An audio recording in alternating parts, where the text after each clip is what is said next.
we'll take some questions. So, obviously, wasn't the game we wanted to have. We got out-executed on both sides of the ball. I think we need to come in with a better mental mindset. I think the coach has prepared us the right way to go in there and be successful. I know we believed we'd go in there and be successful. It wasn't our night.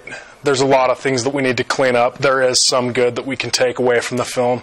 There is a lot of bad and things that we'll get ready to fix this week. We're excited to get back to work. We're excited to come out and play in front of our home crowd. And we're excited to get this team on track to play for and win the Mountain West Championship. With Idaho State, they kind of play a 3-down defense, 3-2 box, so kind of what we see out of our defense. They play 5-technique defensive ends. Sometimes they'll bump into a 4-tech, which is head up on the tackles. I think they play hard. I think their nose guard's pretty good. Number 46, their Mike linebacker, Mitch Begstead, is also pretty good. They run to the ball. You can tell that the culture up there is starting to change. Their care factor's high. You can see it on film. They execute on offense. They've got some good receivers. I was impressed with them watching them play Utah. Yeah, the score was 56-14 or whatever it was, but they had 2 big special teams mistakes. Without those mistakes, the game could have looked a little bit different. I'm excited to play these guys. Obviously, I went to school there, and it'll be fun to get back on the field and get this taste out of our mouths. So speaking of that being there, you said you can tell the culture's changed a little bit. What are you seeing that they've done differently, or what can you feel? Just the way that they play. I mean, some teams that have been bad in the past stay bad because of their attitude and their effort. You hear Coach Wells say that all the time. I can see the attitude in the players just by the way that they play, by the way they celebrate with each other. Even when they were down, 40-7 or whatever the score was, they were still giving effort. There was no quit that I saw, and I just think that they work hard as a team, regardless of the scoreboard. What was your experience like up at Idaho State that year you spent?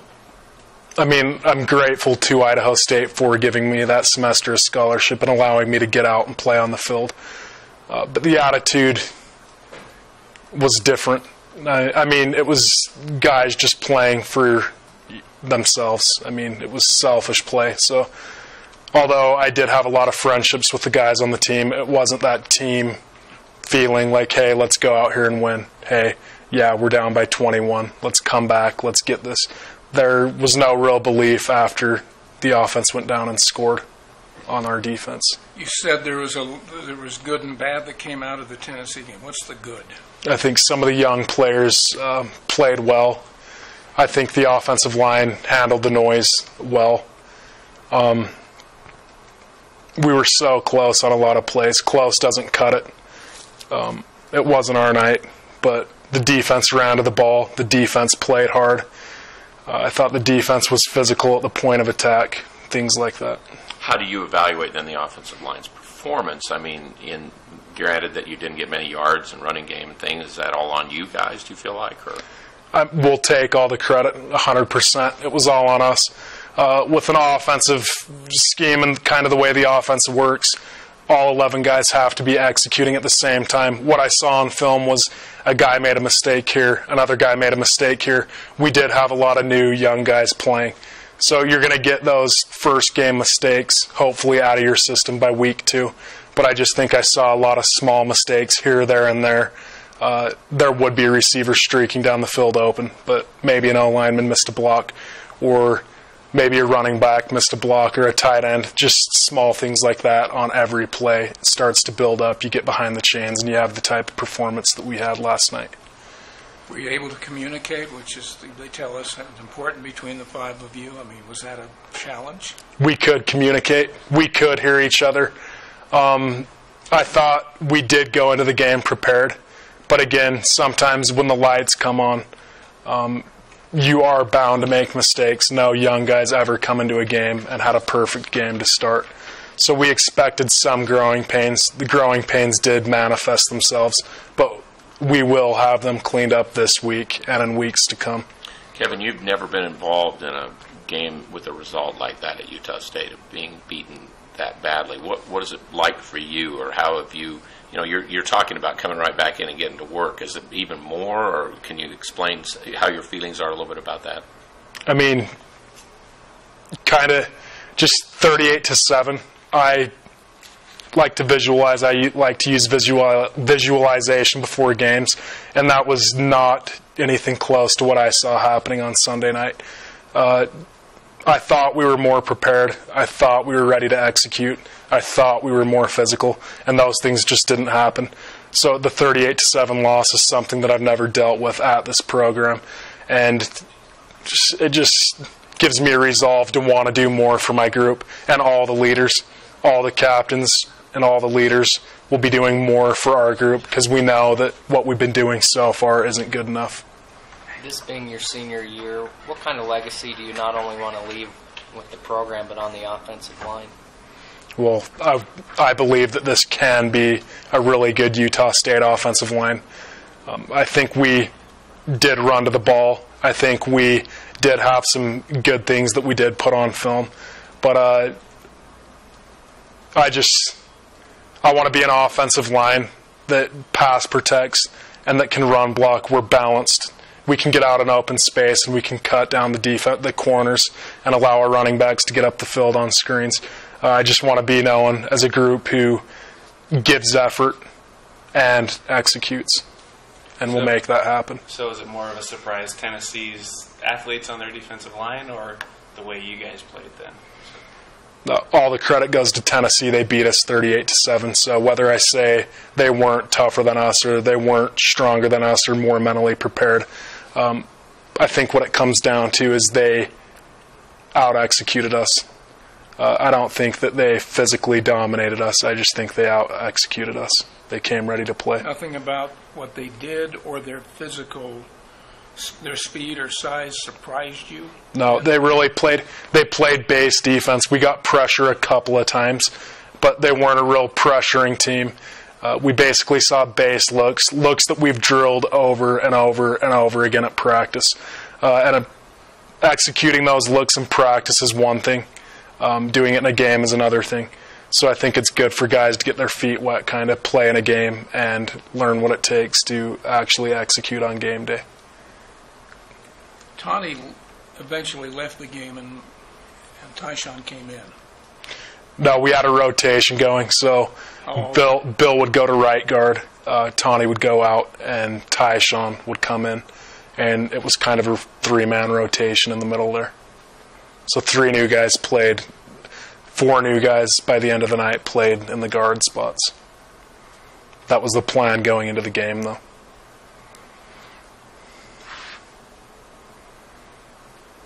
In your estimation, how long does it take for these new guys to get kind of the nuances that you're talking about, get up to speed? Well, I think that once you get into a game and once you take live reps and once there is no redos, I think once you kind of get that in your head mentally, then you attack practice and practice reps with a whole different mindset. And I think that everything that was bad can be fixed this week. I know we have the desire to get it fixed. I know that we have the want to. I know that we'll give the effort in practice, and I know that we'll take the coaching. I expect everything to be fixed this week. So that's how it was with you when you played your first game and you saw those things. That's what you did? Yeah, it's like, well, for example, we're running basic inside zone, a run between the tackles. And all week I know, okay, I'm blocking the end when the run's coming to me. I've got the end. Then in the game, the ball gets snapped, and you take the wrong footwork, the end beats you. It's like, yes, you know that's what you're supposed to do, but sometimes you need to get up to the speed of the game. Games and practices are 2 different things. A lot was said about the chemistry and cohesion of the offensive line last year that was a big part of your success. Is there an aha moment that you had last year with that group that you're looking forward with this group this year where you said, we got it? Last year, we had the desire. We had the want to. We spent a ton of time in the film room. We spent a ton of time together working on chemistry. And all that stuff, I can say that we're doing this year and some. The only thing that we don't have this year is in-game valuable live reps. And as those add up, look for our performance to improve as a unit. Have you seen many of the guys, and you were alluding to having some meetings and everything when you guys got back yesterday, but what is just the demeanor of the team now that the loss is behind you guys going into this week? I mean, the loss obviously still hurts. The loss obviously still lingers in all of our minds. The loss is something that none of us are ever going to forget. Being beat 38-7 is a huge deal and something that Aggie football is never going to stand for. But the loss also has taught us and also has given us a resolve to practice harder and to be better and to pay attention to detail. So we'll learn from the loss, but we definitely won't forget the loss. The team has a positive mentality moving forward, and we know that we're going to accomplish what needs to be accomplished before we move into conference play and start competing for the championship.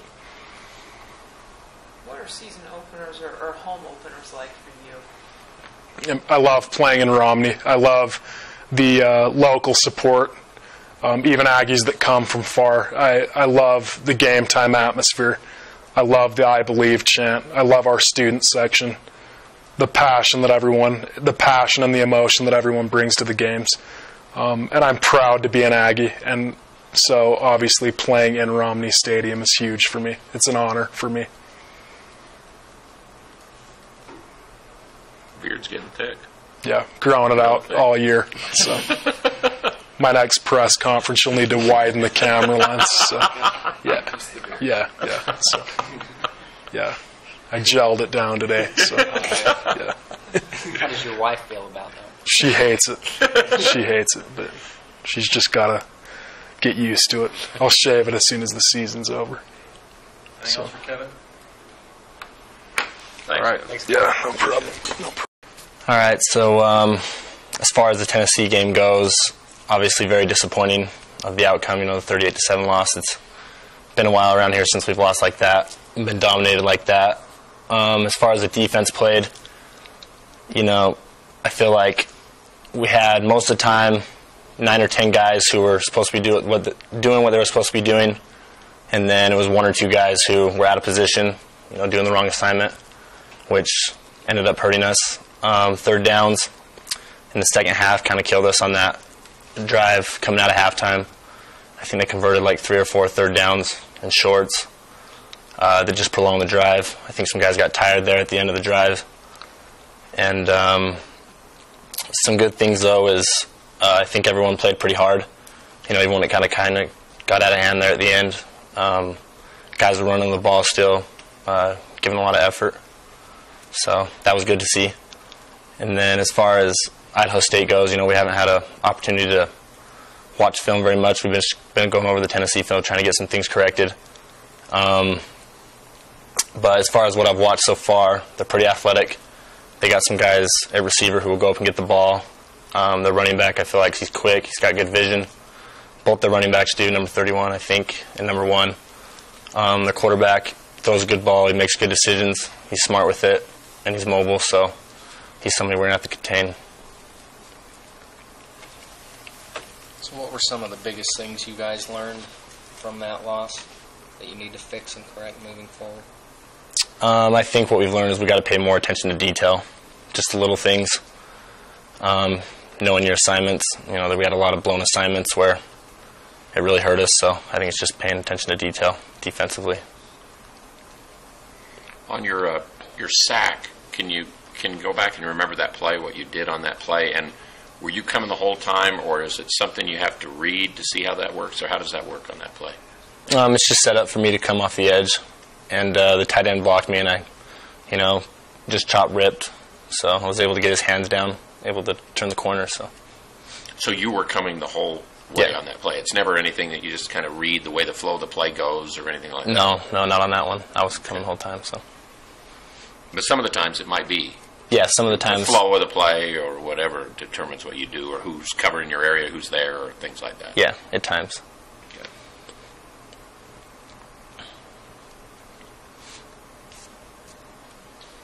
Can you talk about just the team's feeling after the big injury to Fackrell and you guys going forward?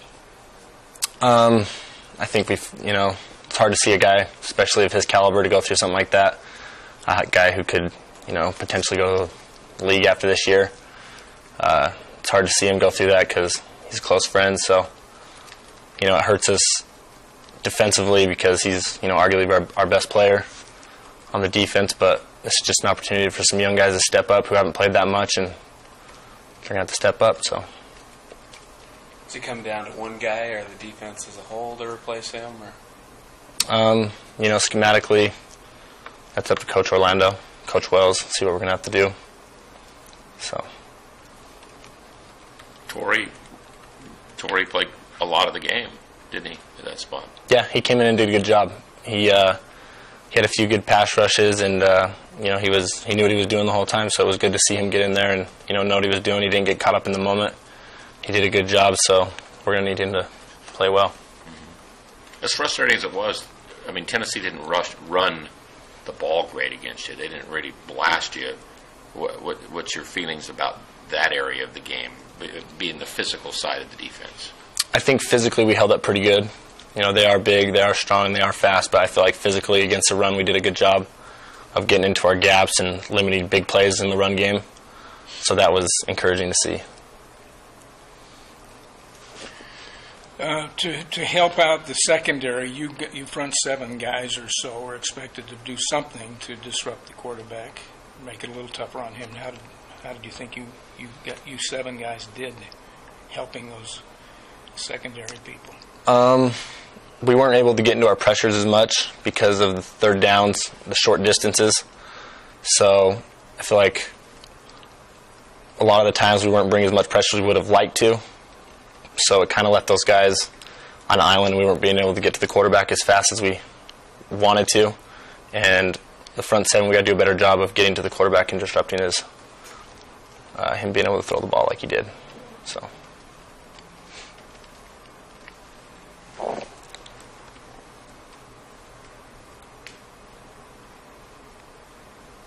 How exciting is it to be at home this week, and what do you expect out of your fans? It's always exciting to play here, especially in the opener. It's usually packed. It's loud. So, it's always great to have the community. How into Aggie football they are and how much it's grown over the past few years to see it. How much more exciting it's been, and so it's exciting to be able to play in front of our home crowd. Hopefully we do a little better than we did last week. So. Go ahead. As playing at home, has it become much more of an advantage as the popularity of the program is? I feel like it's an advantage to play here. How loud it gets. I feel like people come in here and they haven't played here before. I don't think they realize how loud it actually gets in here. Our student section's probably second to none in the whole country. We don't get as many fans as a lot of teams in the country, but how loud it gets in here, I think it affects teams. So they do a good job. My question was going to be about this running back. 133 yards against Utah. So that means he must be pretty. And the other guy came in, I think, had 60 or something. That's back up too. I watched a little bit of the Utah game and watched the first quarter, and they played them really tough in the first quarter, and their offense was moving up and down the field. They made a few mistakes, but the running backs look really good, fast, athletic. It looks like they run with good vision. So we're going to have to be able to contain those guys. And their quarterback had huge numbers last year. It looked like Utah did a pretty good job against their passing game. Neutralizing that more than their running game and things like that. You mentioned their receivers are good. They really fight for the ball. Yeah, they got a few good receivers.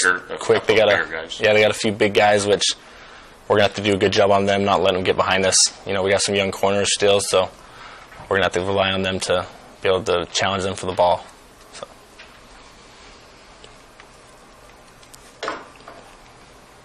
Questions for Nick? Okay. Thanks, Nick. Well, I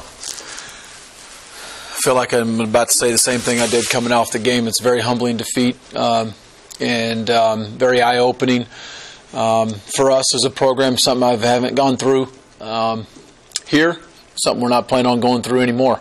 And absolutely a lot of learning experiences for every one of us, coaches included, that we can make adjustments on and get better at, and we surely will. Just like I thought, there were some good things out of it. The things that come to my mind, I thought our corners played well for most of the game. for our, Jalen and Daniel and Richard. They covered him up. Maybe a couple times could have been a little tighter, but I thought that they played well. I thought Nick Vigil played his best game since he's been an Aggie. The guy looked like he absolutely belonged on the field in that arena, in that environment, and SEC talent all around him. I thought Austin Stevens played well at center, very well. That environment, the fact that we were in shotgun an extremely high number of plays in silent count most of the time with 102,000 people. You know what? The kid played well. I thought our tackles, Jake and Kevin, played well most of the game. And so, there are some bright spots to build out of, so that's what we'll build off of. Thought our kickoff coverage was really good the 2 times we kicked off. That's part of the problem too. We should have been kicking off more than that. But there were a few things that continue to stand out to me, and that was the effort that a lot of kids had as the game wore on. And, from a point standpoint, we weren't in the game. I thought the effort, you see things like on field goal block and see kids' efforts, after a long touchdown run or a disappointing, touchdown you gave up in the red zone, and you see kids' effort and you go, you know what, those kids didn't quit. And so I was looking for stuff like that on the tape. I was looking for stuff on the plane on the way home. The way they acted in the locker room I thought was very good. Wasn't a bunch of finger pointing. And so from here, we do this. We simply rally. Okay? And it's our first dose of reality. I should say adversity. It is reality. So we've got to rally around each other. Coaches, players, we understand that we're all in this thing together. And find a way to make it better in each phase. And I've got extreme amount of confidence in our staff to do it. We did it last year. A lot of confidence in our leaders and our captains. We did it last year. We got to recreate that recipe that we did last year to handle adversity. There will be more coming. There always is. How we react to it will say a lot about how our season goes. Unfortunately, Kyler is part of that adversity. He'll be out for the year,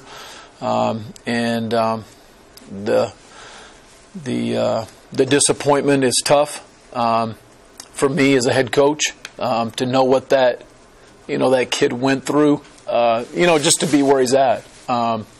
Extremely talented kid, but you know what? He's a great leader. He's a great teammate, and that stinks. It's the brute nature of football a little bit, but to have it, for him, I hate that for him. I hate it for Liz, but those kids in there, that it'll be tough on them for a minute, especially the guys that are his best friends, but we'll rally around him. We'll wrap our arms around them and get him better and get him well. I thought Torrey stepped in and played well. Part of that process of wrapping your arms around the defense is everybody around them has to play a little bit better, just like we did on offense last year. We're going to have to play better on offense. You can't score 7 points and win most games in Division I football. We've got to play better on special teams. And so we know what the recipe is. We got to recreate this thing. It may look a little different than last year, but it doesn't matter. We got to find a way to win. So, previewing Idaho State, the first thing that jumps out to me is their quarterback. I like him. He's a good player. He's a really good player that played well in Salt Lake last week. He's got a lot of moxie. Man, he made some really good throws early in the game. Two of them come to mind right down the end zone. It's at the south end zone, like by the visitors' locker room. The one going to his left for the touchdown, the back end line. And then he made a throw right before that, a front quarter pylon throw that got nullified because of a penalty. But really does a nice job with the zone read. Looks like their O-line is coached up well. They're targeted well. I thought they did a nice job in the run game early on against Utah. And we know what they're going to look like on defense. I think we have an idea there. They will, they're going to play out of the odd front. They're going to pressure a mix of zone and man. and they do a nice job. They'll have things covered down, and so the biggest thing for us is we will focus on us. We'll get ourselves better.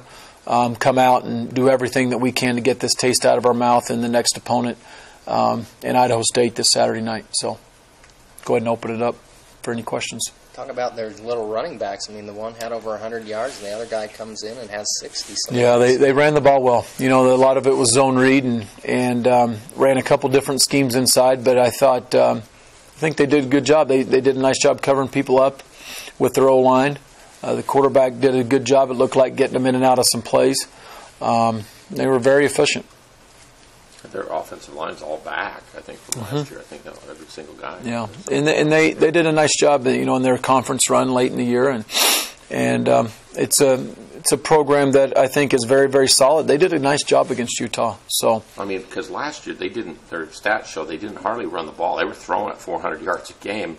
So do you think they made the conscious effort to try to be a little more balanced? Well, it looks like it in game one.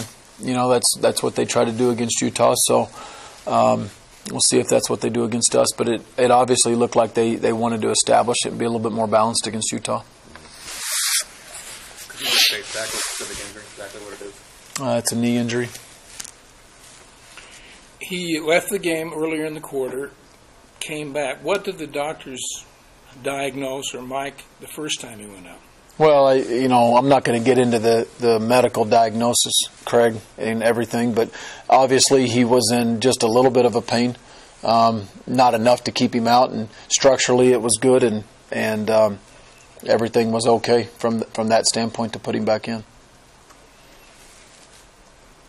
Coach, you said earlier in camp the depth and the versatility of the linebacking unit was its strength. Yeah, it's taking a little bit of a hit now. You know, you lose Alex Huerta for the year, and you lose Kyler. So it's good that LT Filianga's here. It's good that Torrey's played well. Anthony Williams will play a little bit more. Those guys are going to have to rally around those new guys. They're going to have to play well. We're going to have to, both Vigil brothers I know will play well. The secondary and anything that Todd Orlando feels like he needs to scheme up. I think a lot of us after the game wondered the offensive line. You didn't run the ball particularly well. No, we didn't. And everything. What was the evaluation of the offensive line from the coaches then? Well, I think we did some good things. We did some things that need to get corrected. A couple things from technique standpoints. There were a couple of execution, which you can go back and blame it on poor communication, which did happen a couple times, but you got to do that in a loud stadium, so that's not an excuse. The good thing is, Al, that I told you I thought the center played well. I thought both tackles played well. Here's the thing: here's what really happened, in my opinion, is you get beat physically one snap. And then it was the third snap. There was a miscommunication or not execution, however you want to put it. And then it was again the sixth snap. That's too many. You're not going to sustain any drives doing that. And you talk about protecting a quarterback. It's not just on those five guys. Those guys always take the brunt of it, with the media, with the fans. But we know internally what the real truth is, and some of those pressures were given up by running backs. Some of them were given up by tight ends. Some of them were given up by not being open down the field good enough, at the receiver position. Some of them may have been even quarterback's issue. So, yeah, the reality of it is it's not just those five. But in some people's worlds, it's only those five. So I think there is not a sense of panic there. I think it's still, and I know I stated it in here so everybody can still remember that I told you it was going to be a work in progress. Okay, when Chucky Keaton walks into the huddle, there's 4 new faces staring at him, and that's different. I mean, we lost over 100 and something career starts, and I knew that, and we've all known that. And I told you I've liked the talent, but they haven't done it, and they haven't done it together, and that's a work in progress. And we'll be better, and I'm confident of that. It was completely not like most things. It's not coach speak, but it's never as bad as it seems, never as good as it seems, And so from that standpoint, from an O-line standpoint, I think it's absolutely fixable. I don't know how to ask this, so I'll just ask it. You haven't had a team since you've been at Utah State that's gone through a loss like this. What was the reaction of the players, or what did you read from them like yesterday as compared to even after the game? It's a different deal that you guys have had to walk into. It is.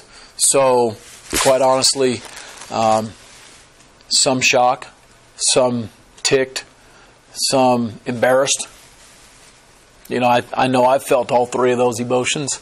But we haven't had this, and so we need to respond in a very positive manner. I thought this morning started it off really good.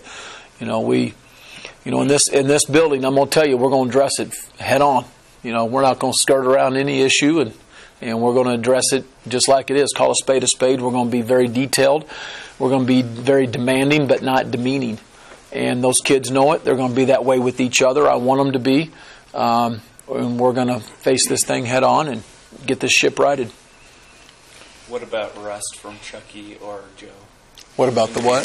What about rust, sitting out for almost a whole year? Yeah, well, no, I wouldn't call it even rust. It's a good question. It's a fair question. I would say that they did some really good things and stuff that maybe is not their best efforts. Maybe that's not the right word. Their best execution.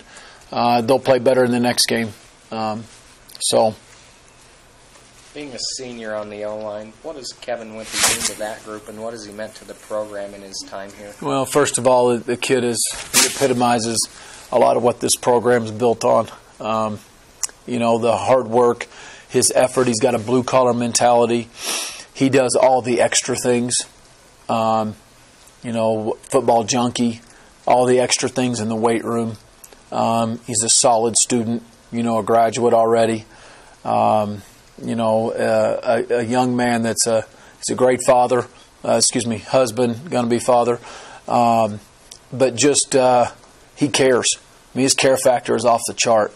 He's a tremendous leader. He has been a little bit by example, in the last couple of years because he hadn't had to verbally, but now he's really stepped up. But you know what? To be a great leader, you got to be a great player too. And his play backs it up. And you continue to do that. To me, you have a leadership platform. And I'm very proud of Kevin. How did Chucky play? What was your evaluation of your quarterback? Good, not great, not bad. He's did some stuff really good. We got to clean up some eye control, some footwork stuff with him. Seems like I say that a lot with him. Even on the games that he does really good, and I look out and there's 7 or 8 or 9 of you going, yeah, they're right. But that's kind of the standard he set.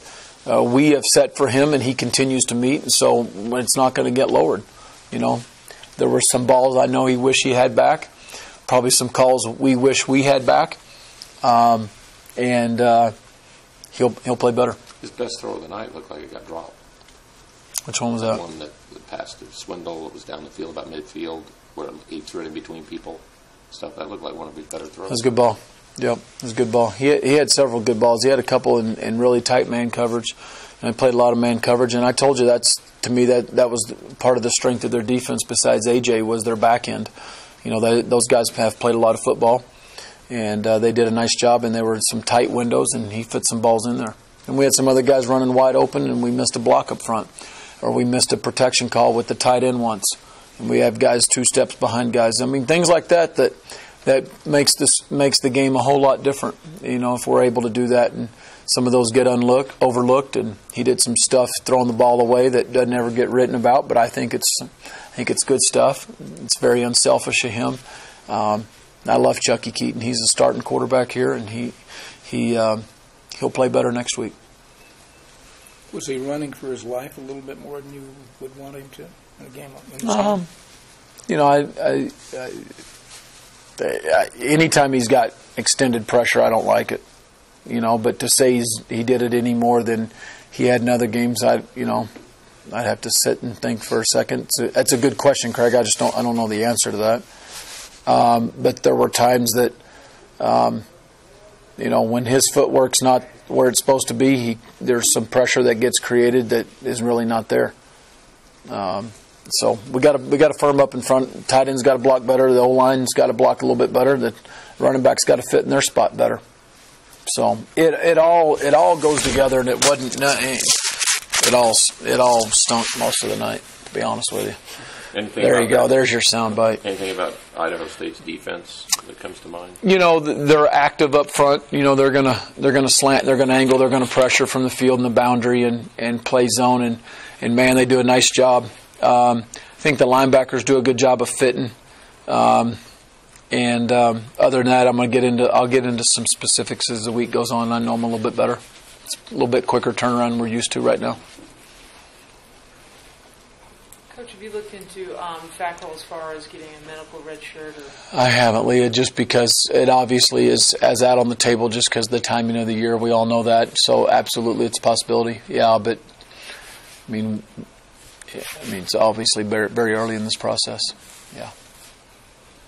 Being a day short, how much does that hurt you as far as preparations for Idaho State? Well, on a normal week, maybe later in the year, it hurts you a whole lot more. You know, they played on Thursday night. Is that right? So they got Friday, Saturday, Sunday on us.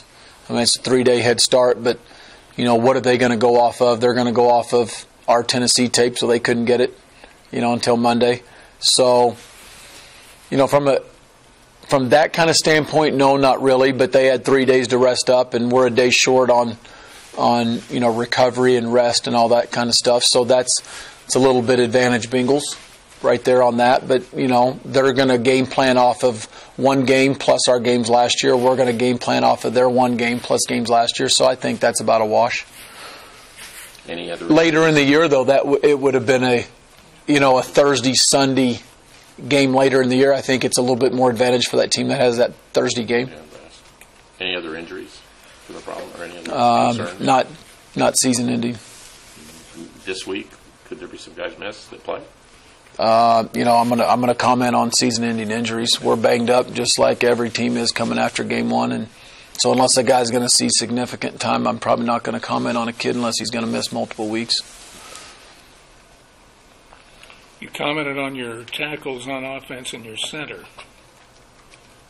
You didn't say much about your guards. Well, you know, they didn't play consistent enough. Good at times, not consistent enough.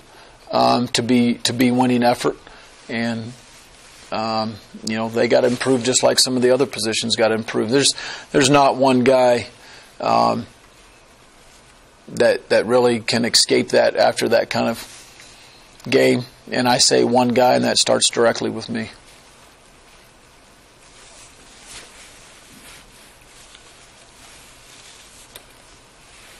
Do you look back at the play calling and think it should have been more conservative, more aggressive, anything like that?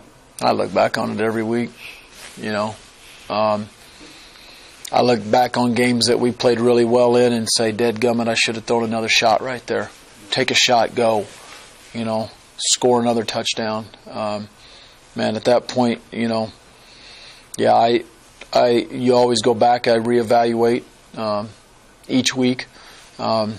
You know, take the result, take the stats, take the points. We wish you had a lot of calls back because it didn't work.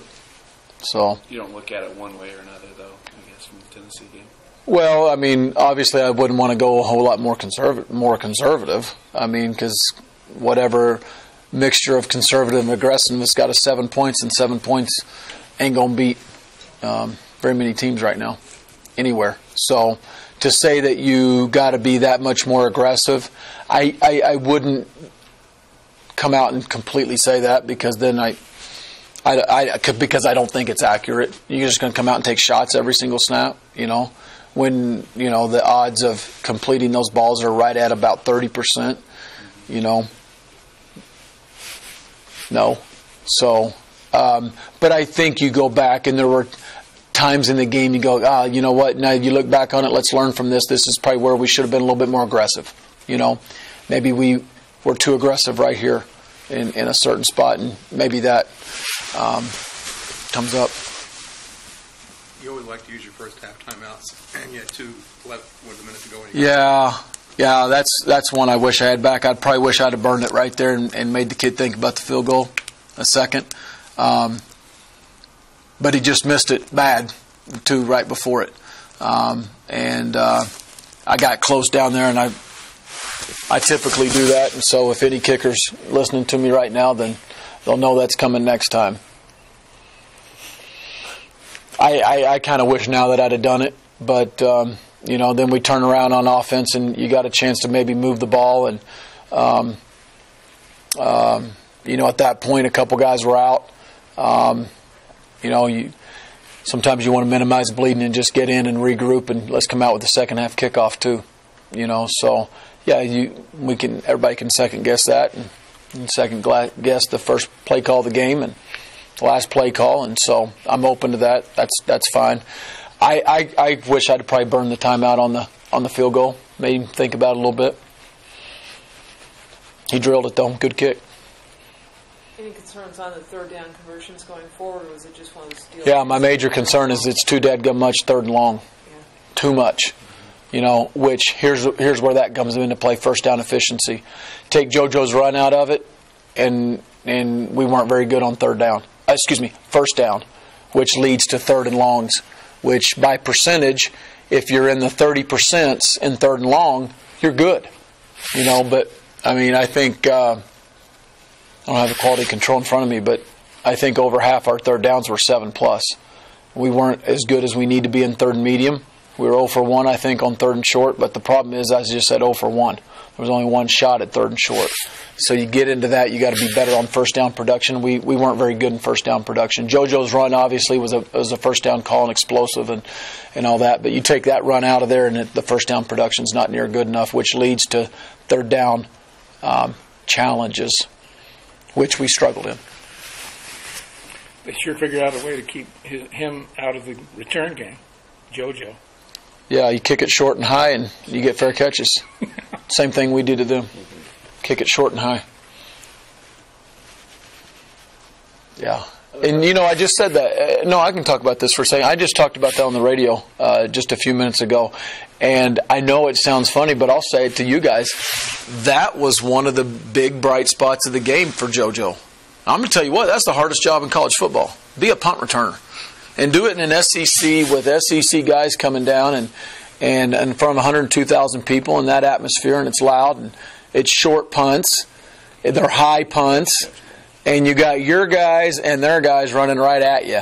And it's loud, and it's fast, and it's furious. And you know what? He had 7 fair catches, and it doesn't show up in the stats as very good. But I'm going to tell you what, let's go field some punts in that. Every one of us, I'll struggle. It's hard. It's hard stuff. The guy asked me about it, and I said, you know what? It's a great job by JoJo. And nobody will know that except me and his mom. So... you asked for a bright spot. There's a good one. Because if he'd have put it on the ground, you guys would all be asking me about it right now. Other questions for Coach? Good. Okay, guys. Thanks for coming.